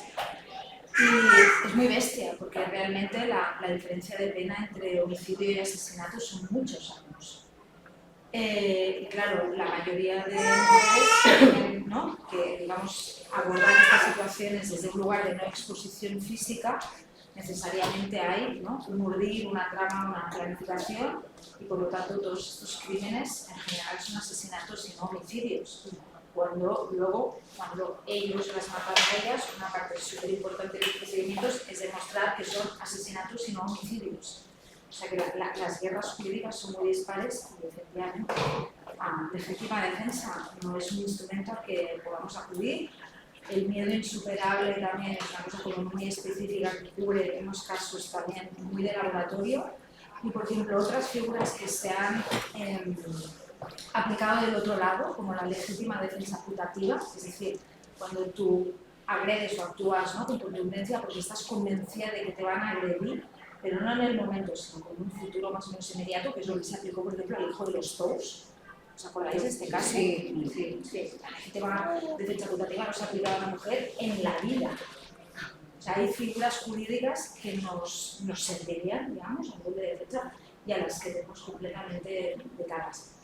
Y retomando esta idea de que es algo que no se está trabajando, ¿no? O hablando desde los feminismos, hace un par de años, o 3 ya, el Festival de Cine de Donosti, que tiene, digamos, la parte aparte, ¿no? De derechos humanos, pasaron un documental que se llama Look What You Made Me Do, mira lo que me has obligado a hacer, que precisamente cubre, ¿no? Diferentes mujeres que han también asesinado a sus parejas. No hay nada del Estado español, pero hay de Turquía, de Inglaterra, de Bélgica, menos una, aparecen todas a cara descubierta. Es un documental también que no tiene ningún tinte en ese sentido como sensacionalista. Y me pareció como muy una apuesta, ¿no? Importante por parte del Festival de Cine de Donosti, traer un documental como este, que luego con Sonia Paca lo hicimos el coloquio post, y el público estaba flipando. Porque no solo explican cómo, o sea, ahí sí se pone el acento en todo el contexto de violencia previo, pero incluso aparecen las mujeres explicando cómo llevaron a cabo los homicidios, o sea, escenificando, ¿no? A veces enseñan incluso los utensilios. Es verdad que la parte posterior, ¿no? de las consecuencias legales no tiene como mucho protagonismo. ¿Qué habrá pasado con estas mujeres? Pero me pareció interesante, ¿no? Porque de alguna manera en ese documental aparecen las mujeres reivindicando el crimen. Igual no de una manera como explícita, o también hay estas ambivalencias tan extrañas en que aparece una mujer diciendo, pues envenenó el marido, luego su madre le dio un estampado, lo quemaron, lo cortaron a trocitos, lo quemaron, y la mujer aparece todavía con la alianza diciendo que ella quiso matar a su marido porque no podía más, pero que todavía conservaba amor por su matrimonio y llevaba todavía la alianza, ¿no? Cosas de estas que dicen, qué viaje mental, ¿no? A nivel de estructuras, ¿no? Porque el matrimonio es todo lo que tú has deseado, planificado, lo que te has sacrificado, un proyecto de vida y demás. Entonces están matando el marido, no el proyecto de vida, ¿no? Porque como fragmentos muy, muy potentes el documental este. Y sí, teníamos que pensar, ¿no?, cómo acompañamos a todas estas mujeres, porque no solo hay homicidios, hay otras agresiones serias. De hecho, hay algunos casos ahora, actualmente, aquí en Barcelona, con mujeres en prisión, pero da mucho miedo abrir este melón porque decís, ¿no?, porque el siguiente paso a que abramos este melón es el eslogan de la violencia contra el género, que es algo a lo que tenemos mucho Por eso miedo. tenemos que disputar el discurso, por eso tenemos que montar un argumentario lo suficientemente sólido que nos permita plantar cara a ese tipo de posiciones. Pero mientras montamos este argumentario también, ¿cómo hacer esto con ellas? Evidentemente no vamos a construir un argumentario ajeno, ¿no?, a quien está viviendo esta situación, y no sé hasta qué punto todas estas mujeres que han tenido o tienen todavía experiencias carcelarias van a querer estar en el centro de esta polémica que puede tener consecuencias, ¿no?, o generar focos que incidan, algunas igual, ¿no?, tardan mucho tiempo en que el foco saliera de ellas y han podido rehacer sus vidas, otras todavía están en prisión, ¿no?, en tratamiento penitenciario. Entonces, ¿cómo no hacer esto con ellas, lógicamente, que suelen ser, están enfrentando los riesgos? No es solo una cuestión de disputar el relato. Sí, tienes toda la razón. Y en ese sentido, igual la pregunta es completamente estúpida, Laia, pero en esa lógica, digamos, de disputa y discurso, estaba pensando, cuando escuchaba tu intervención también desde el campo jurídico, tal vez sea más oportuno entonces hablar no de mujeres asesinas, sino de mujeres homicidas. Sin duda. Bueno, nosotros en el artículo utilizamos victimarias, ¿no?, la palabra de mujeres que han dado muerte al agresor. Es lo que utilizamos en el artículo, que es, bueno, todo eso está reflejado en un artículo que estamos a la espera de que nos lo publiquen. Pero bueno, utilizamos un poco esa... Pero están condenadas por asesinato. O sea, están condenadas por asesinato. Porque hay planificación. Sí. Pero es muy bestia, porque en todos estos casos el relato de la violencia previa no está. Como no hay legítima defensa, lo que ha pasado antes, o sea, sale completamente de la fotografía. Es una cosa increíble. Porque hay una resistencia específica a quitar, en las investigaciones, a quitar todo este contexto previo, porque es una complejidad que nadie quiere abordar desde la institución. Entonces, eso fuera. No, que yo creo que teniendo en cuenta el contexto, sobre todo en los casos, aunque sean buenas asesinas, creo que ya era importante el que se considerase una respuesta ante tanto sufrimiento. Incluso la aparición de la monja, o sea, pensando en todo lo que en ese momento, o sea, que podemos criticar desde el punto de vista del discurso ligado al matrimonio, a los hijos, pero bueno, era como una salida y que ya tenía mucho reconocimiento el que se considerase, no sé si jurídicamente, como defensa propia, pero que en la televisión apareciese como que era insoportable el sufrimiento, o sea, que ahí sí que hay un reconocimiento como de la violencia. Yo que me veía el programa, que me lo mató mucho. O sea, a este nivel, pues, no hay no sé, como una fisura, ¿no?, para salir. Ahora que lo que no sé es por qué, que no lo habéis explicado, o no lo he sabido ver, por qué en un caso se reconoce esa violencia que había y en los otros casos, bueno, el caso de la NEU supongo que de la sociedad todo era diferente, ¿no? Pero ¿qué mecanismos podrían llevar en un caso y en otro al no reconocimiento en relación con el sufrimiento, o sea, con la violencia, ¿no? O sea, sí que se reconoce que hay violencia, pero pero esta es una violencia consecuencia de seres embrutecidos, porque son gitanos o pobres, ¿no? Y son malos hombres, porque los hombres también tienen su mandato, ¿no? Entonces, el hombre que tiene clubs de alterne, pero es un proxeneta, ¿no? Pues evidentemente, ¿no?, ella es buena ama de casa y él es un proxeneta. Entonces, por tanto, un maltratador y, bueno, está en ese contexto. Luego también hay contextos, el de Neus Soldevila asesina en el 81, o da muerte, a su marido, que es de Fuerza Nueva. El juez es muy facha, que también luego está la cuestión, el juez es muy facha y entonces el tipo es militante de Fuerza Nueva. Y todo eso, pues claro, se cobra una repercusión brutal, ¿no? Entonces, lo que dicen los jueces o cómo son los juicios también lo recogen los periodistas. Los periodistas muchas veces toman lo que escuchan en los juicios, lo trasladan ahí un poco más o menos. Entonces, claro, Neus Soldevila pringó, ¿no? Ella dice, bueno, he estado más que un preso de ETA, ¿no? He tenido aquí una condena larguísima, ¿no? En aislamiento, una cosa terrible, ¿no? Condenar a los hijos, todo. O sea, que tiene que ver mucho el contexto, yo creo, también, de cada caso, ¿no? Me parece a mí. Depende del contexto político, depende de cómo se está celebrando el juicio, qué dicen los abogados, qué dicen los jueces y cómo los periodistas recogen todo eso. O sea, hay un informe semanal de Neus Soldevila que tampoco se problematiza eso. Se tiende al true crime, al melodrama, al saber, o sea, en el informe semanal que entrevistan a Neus Soldevila en la cárcel, que no lo puesto aquí, pero hay un programa entero dedicado a ella, le preguntan todo el rato, ¿pero fuiste tú o fue tu hija? Todo, o sea, durante 20, 28 años, ¿pero fuiste tú o fue tu hija? ¿Le obligaste a tu hija a disparar? Y todo se centra en el hecho, ¿no? Por eso, en el hecho en sí mismo. El hecho, pero da igual, está muerto, sí, lo han matado, vale. Pero ¿qué pasa alrededor? ¿Qué ha pasado alrededor? También es un hecho de que todos estos casos que han sucedido no ha habido ninguna abogada feminista que haya intervenido en estos procesos. Por lo tanto, también el relato, ¿no?, que podemos dar desde el lugar como profesional, de una óptica política tampoco está, todo depende de la estrategia que tuvieran esos profesionales y eso también. El Lute fue un abogado de Neus Soldevila. Sí, es un abogado. Bueno, ahí en el caso de Tani, en el caso de Moreno, ella estuvo asesorada por la Fundación Clara Campoamor, del PSOE, y estuvieron ahí, o sea, el PSOE se abanderó para pedir el indulto. Y el énfasis que también hacía la Fundación es que era una buena madre y una gitana que está en proceso de rehabilitación.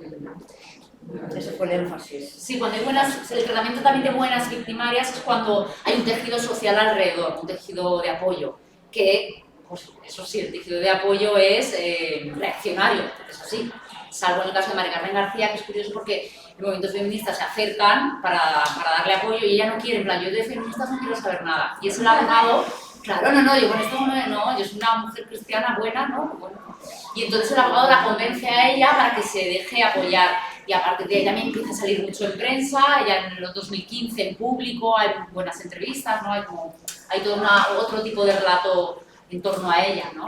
Pero también los relatos son así porque los abogados, pues claro, la defensa saben que van a encontrarse a un señor juez, ¿no? Y que tiene que demostrar que esta mujer es buena, entonces, pues es buena dama de casa, entonces se construye el relato ya en plan, bueno, nos vamos a tirar de que es buena dama de casa, ¿no? Porque eso es lo que sabemos que le puede venir bien, ¿no? Ya que yo va, ¿no? Una pregunta. Es que a mí me llamó mucho la atención cuando pasaron el evento de mata hachazos a su violador 10 años después, ¿no? Sí. Intenté buscar esta noticia, Sí, pero no conseguí. esa... Y entonces el tema era que estamos hablando de los años, a finales de los 70, los 80, pero el periodismo de aquella época ha cambiado mucho de lo que es el periodismo hoy y yo creo que incluso se ha vuelto más puritano, más políticamente correcto y esas cosas. Aquí no había filtros, sí que eran sensacionalistas, sí que, pues había mucho machismo, todo esto. Pero también un poco enfocado a lo que era antes. Habéis hablado de casos de los años 80, pero y los casos de hoy en día, por ejemplo, cómo son tratados, o porque hay casos hoy en día, habéis dicho que hay mujeres en la cárcel por estos casos, pero hemos tratado casos de hace 30, 40 años, y sin embargo la sociedad ha cambiado mucho, el feminismo también. Y quería también un poco saber, o un poco comentar o debatir, a ver cuál había sido el proceso, si habíamos atrevido algo como feministas a tratar estos casos, si el periodismo, que creo que cada vez es más superficial, está más tratado en el capitalismo, evidentemente, que está más desarrollado. ¿Y cómo influye esto? ¿Qué interferencias hay? Me ha gustado mucho el enfoque de clases, ¿no? Porque salen casos pues, de marginadas, clase obrera, lo que sea, pero en las clases medias altas pasan eso y mucho más. Y sin embargo no sale a la luz, ¿no? Porque siempre hay esa cosa de tapar, ¿no? Entonces, no sé, un poco cómo ha variado esto en el tiempo, ¿no? Estamos hablando de hace 30, 40 años. Y ha cambiado, y ha habido puntos de inflexión importantes. Yo creo que la entrada en el 2004 de la ley en contra de la violencia, en un momento no era machista, pero de la violencia machista, marca, o sea, digamos, ahí yo creo que el feminismo amplía o van a hacer estos relatos. Pero lo que dicen las compañeras de ciencias de la comunicación que se dedican a hacer análisis de cómo la prensa hegemónica aborda los casos de violencia de género, estos son estudios recientes, vuelven a insistir en esta idea en la que el abordaje mediático está desprovisto del utillaje o del marco analítico que permita entender que eso tiene que ver con formas de violencia estructural que responden a una matriz patriarcal. Más allá de eso, por supuesto que en los últimos años una de nuestras conquistas también como movimiento feminista ha sido el de abrir otros espacios y otros relatos mediáticos, ¿no? Tenemos otras publicaciones con otras posiciones y otras maneras de análisis, pero la prensa hegemónica, digamos, claro que ha habido mutaciones, claro que se ha, digamos, edulcorado la cosa muchas veces con un discurso políticamente correcto, pero el discurso mediático sigue siendo solidario del discurso patriarcal. Sí, bueno, los de casos actuales es el de Mari Carmen García, ¿no? Que es de 2006, me parece, 2007, y creo que sale en 2015, bueno, todo un proceso judicial, 2015, bueno, sale hace poco y es el más reciente. Y ahí es la diferencia, sí que había un mundo feminista de base ahí apoyando y acompañando, sobre todo en los últimos años. Y luego el caso que dices de mata a hachazos a sus violadores de Interview, no lo vas a encontrar porque está solo en Interview. O sea, hay muchos casos que hemos encontrado que están solo en Interview de rollo sensacionalista. Entonces no está digitalizado porque es de lo que comentaba Esther, que están en papel. Y ese no lo seleccionamos porque había menos documentación, era solo ese reportaje. Y tampoco había mucha más información. Bueno, es una chica que de niña es violada por un tipo. Y vuelve después y lo mata. Bueno, hay también otro caso. Hay más casos de jóvenes, adolescentes, que vuelven después y lo... Y luego es verdad que nosotras, pues, digamos, tratamos de acotar el objeto de estudio del Estado español. Pero recuerdo una conversación, Lorena, yo no sé si te acuerdas, en unas jornadas de hace 2 o 3 años, que Antigona fue, digamos, una fuente de noticias maravillosas, pero fuera del Estado español, que nos queda... Si podemos continuar, digamos, con el proyecto de investigación, nos queda por ampliar las geografías más allá de lo estatal y ver también cuál es el tratamiento de casos contemporáneos más allá de las fronteras, de nuestras fronteras.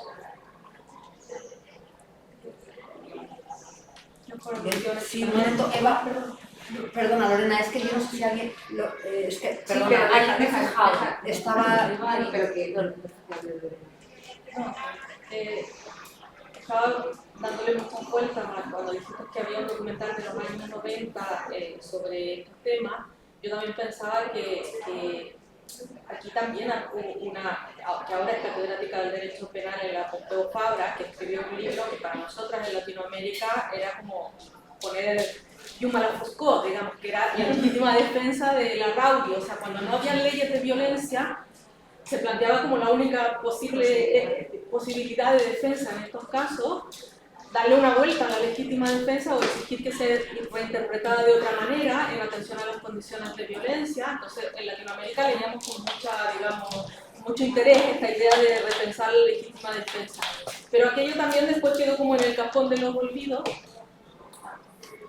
Aquello quedó como en el cajón de los olvidos, digamos, como un libro, pero después no hemos vuelto a abrir el melón de la legítima defensa o de la reinterpretación de la legítima defensa para otros bienes jurídicos que no sean la propiedad. Porque básicamente yo vengo de un sistema como el chileno, donde si entra una persona a tu propiedad privada le puedes disparar y no pasa nada, que es el modelo estadounidense, digamos. O sea, que está contra tu propiedad, el solo hecho de que traspases tu propiedad implica riesgo para tu vida y tú puedes disparar y estás exonerado por la legítima defensa. Pero sin embargo, en el caso de la mujer y la existencia de la violencia, eso no es considerado. Eso por un lado. Y que creo que me vino a la cabeza otro estudio miren, país, que ella explica que fue a analizar lo que en ese momento se estaba dando como violencia cruzada, que en el fondo son pequeñas legítimas defensas que no llegan a la muerte del agresor, pero que son, digamos, o sea, esto, cojo el candelabro que tengo aquí o algo que tengo en casa para defenderme, pero que sin embargo el sistema judicial recoge como, recogió durante unos años como violencia cruzada. Entonces lo analiza en un mismo acto para, no entendiendo las dinámicas de la violencia ni entendiendo la idea de la defensa frente a una violencia inicial.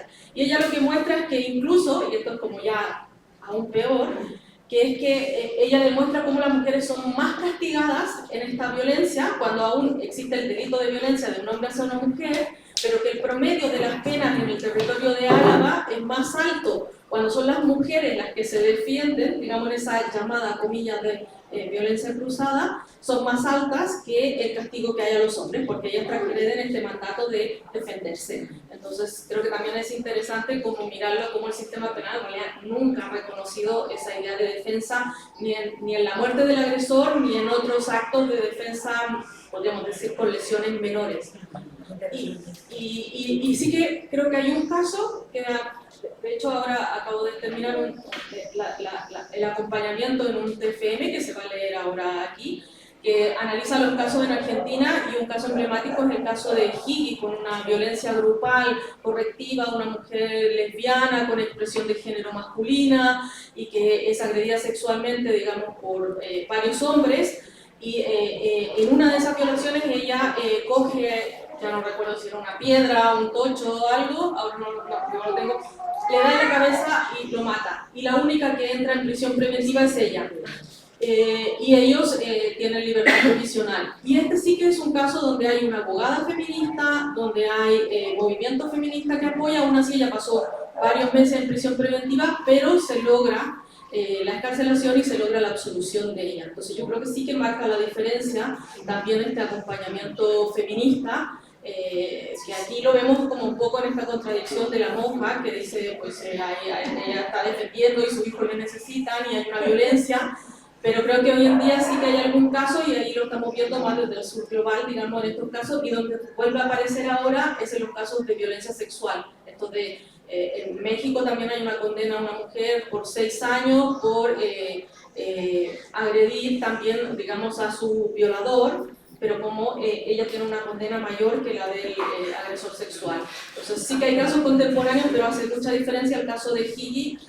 Yo creo que es interesante de mirarlo, de cómo tuvo una reacción distinta a cómo inicialmente el sistema jurídico actuó de la manera patriarcal, tradicional, pero el apoyo feminista y el discurso feminista hizo un cambio en cómo se realizó. Hay un libro de una chilena, ¿no? Que lo conoces, de Alia Trabuco. Sí.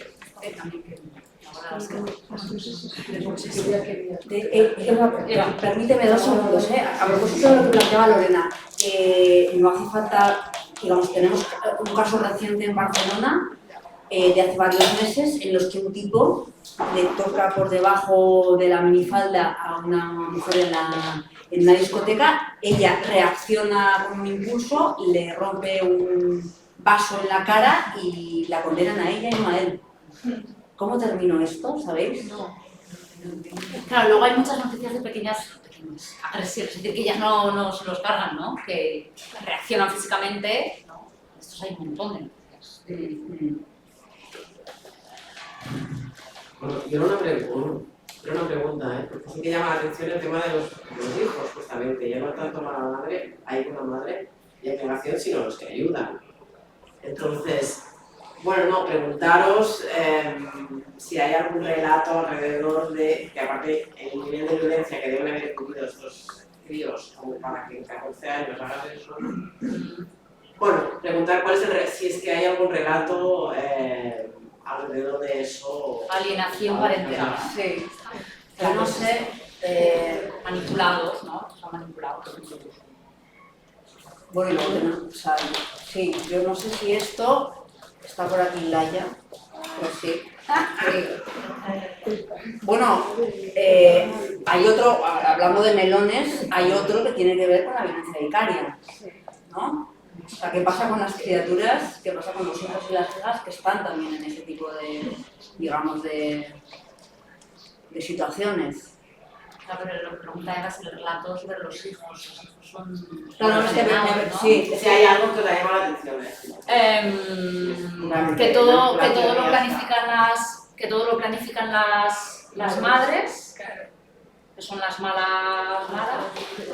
Y en el caso de Dolores Herrera, es que su hija adolescente también tiene agencia sexual y también es como comparten el novio, no es que comparten, ¿no? Han tenido la misma pareja. Entonces eso es muy morboso y ahí está pero bueno, luego es reñida porque confiesa. Ella confiesa el crimen, ¿no? La hija. Entonces pues, la redención viene por la confesión y el arrepentimiento. Pues, menores de edad que en un momento tan complicado, pues acaban yendo a la policía, oye, no ha pasado esto. Sí, yo todavía con la fondo de la violencia vicaria porque sé que, digamos, hay espacios donde los hijos y las hijas han podido también hacer un relato de eso que han vivido. En el caso de las buenas victimarias, los hijos son una víctima más. No, yo quería comentar el caso de Mari Carmen, que este sí que es el más reciente de todos, no en el tiempo, sino en la continuidad que ha tenido en el tiempo, además bastante aplaudido. Ha salido una miniserie, parece ser hace poco, sobre eso. Esto podríamos hablar también, que lo hemos comentado, ¿no? Como el tema de cómo con el tiempo se está serializando estos casos. Claro, me has hecho pensar que has dicho, fue en 2014, digo, coño, en 2014, en 2015, o sea, sí que ha habido un cambio de respuesta desde el movimiento feminista, que desde mediados, ¿no? A partir del 15M que empezó a subir la tal, empezaron a haber respuestas masivas en la calle contra las violencias machistas, ¿no? En el 2015 se montó la mani estatal de las violencias, aquí montamos la mani aquella de Països Catalans en Tarragona, o sea, pasaron todo el tema, bueno, de la manada evidentemente, que esto sacó a la gente muchísimo a la calle y muchos otros casos. Con lo cual te dan una pista también de que estas respuestas acaban influyendo y modulando en los discursos que se hacen desde los medios también, porque ayudan, la calle ayuda a cambiar imaginario. Y eso es importante también de resaltar.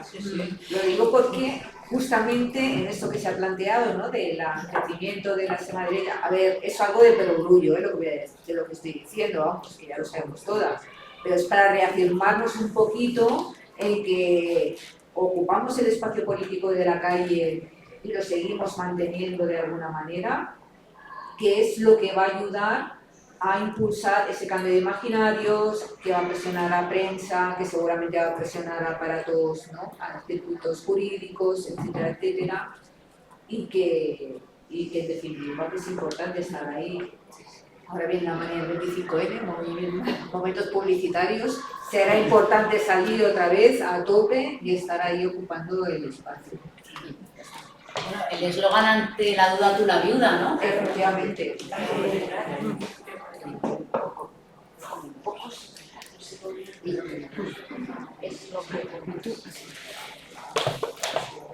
Claro, yo quería comentar porque sí que me suena que en interview salieron varios casos donde eran las hijas las que asesinaban al padre maltratador. Sí. También para defender al resto de al resto de su familia también, vamos, a su madre y sus hermanos, o sea, y demás. Lo que pasa es que no fueron tan mediáticos, que entiendo también la selección porque eran una cantidad de casos y luego sobre todo los que más noticias había.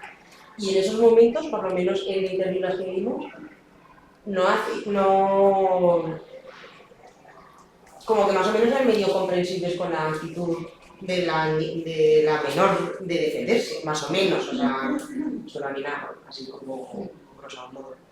Y luego con lo de los cambios también se va un poco del tema, porque al final, bueno, como decíais en el contexto, tenía que ver con que desobediencias y una era el uso de la violencia, que como es monopolio de los hombres, pues siempre está muy mal, que se ejerce y se ve fatal. Pero luego también la desobediencia de la ley con las madres que se llevaban a sus hijos, ¿no? Por protección. que me acuerdo que a la hora de buscar esas noticias me parecieron, o sea, que se me ponen los pelos de punta, de la violencia mediática más fuerte que incluso de los otros relatos. Yo me acuerdo que cuando terminamos la gente, es que no lo puedo ni leer, o sea, es que no lo puedo ni leer, y por favor, cuando lo leáis, hacedlo juntas, o sea, porque es hartísimo, o sea, y es donde me parece casi más violencia que incluso en el uso de la como tú dices.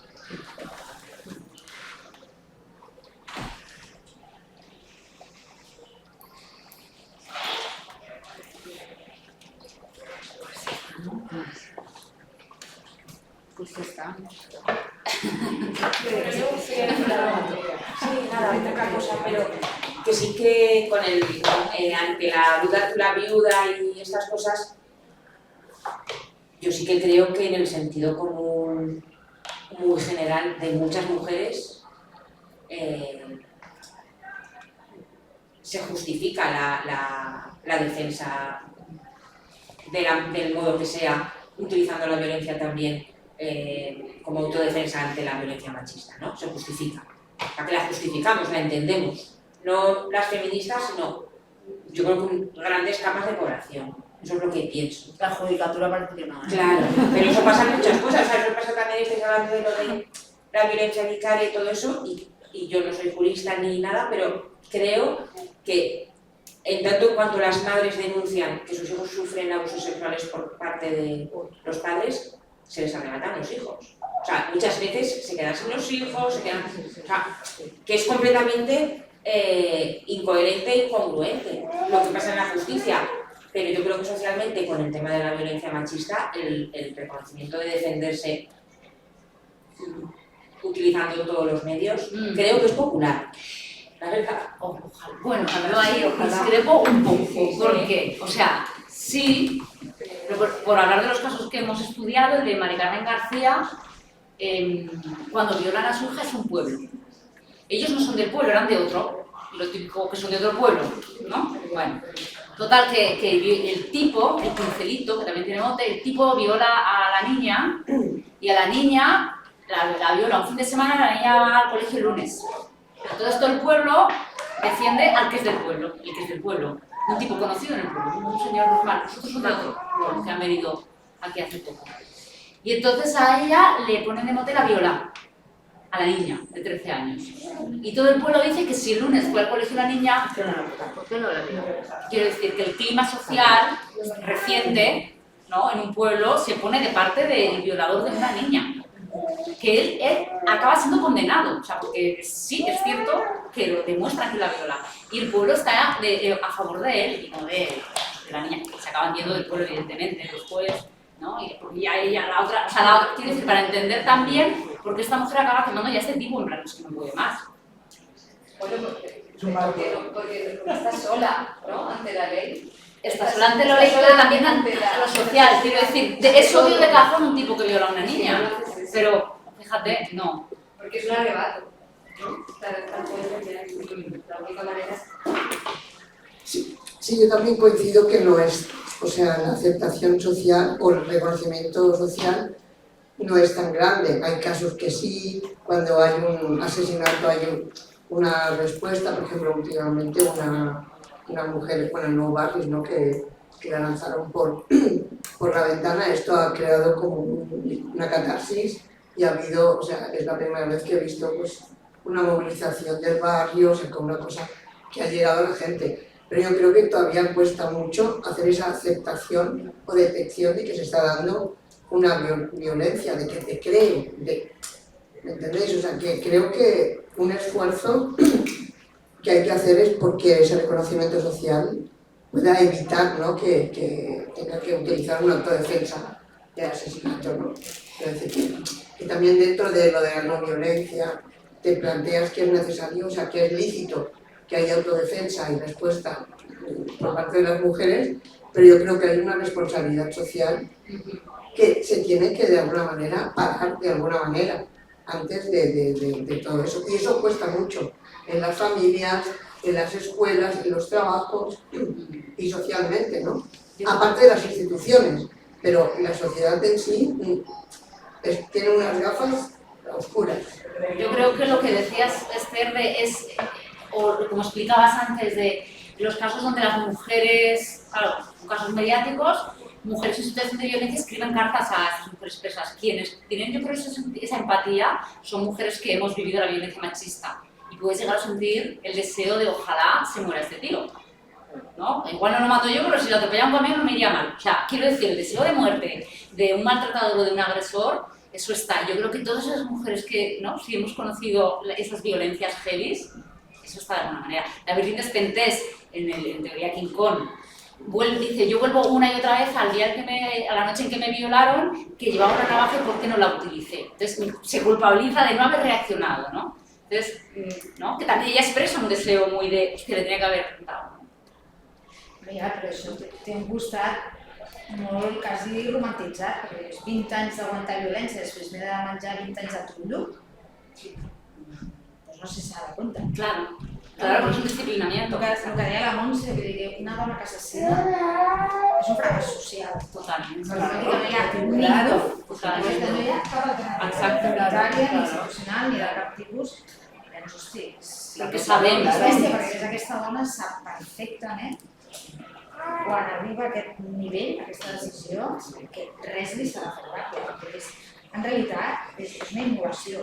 Claro. És un assassinat, però és una immolació, perquè tindrà tot el judici social, la condemna, la separació dels fills, que res de bo vindrà a partir d'aquell moment. És una història bèstia.